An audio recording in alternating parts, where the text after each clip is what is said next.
Now, before we tell you more about these 3 schools and 3 models, we do think it's important to mention this term flipped classroom, because you probably have heard about this before. In many ways, flipped classroom is the easiest way to get into the blended learning movement. So let's take a moment to just look at a definition of what flipped classroom means.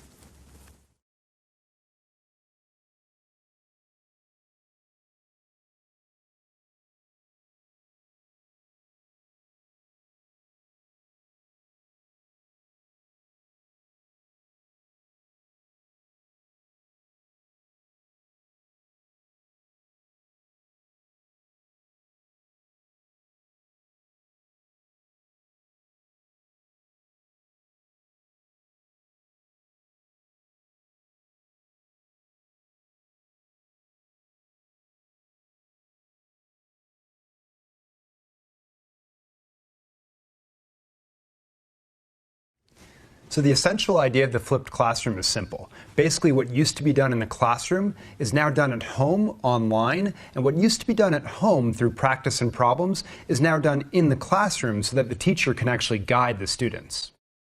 So in this graphic before you, what you see on the left-hand side is that students, represented by the blue dots, are actually in the classroom with their fellow peers, and you see that teacher at the front of the room in the red, and they're working on practice and projects. And then on the right-hand side of the screen, that represents students at home, and that's where they're doing their online learning.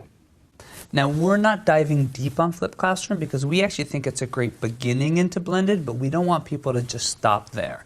It's an entry point to the idea of making learning more personalized and better using time. But as you start practicing in your setting the different ideas of blended learning, don't think that's the end game. Really push yourself to think and be creative and take some risks around how kids can have more agency in the learning process and how we can differentiate for each student's needs.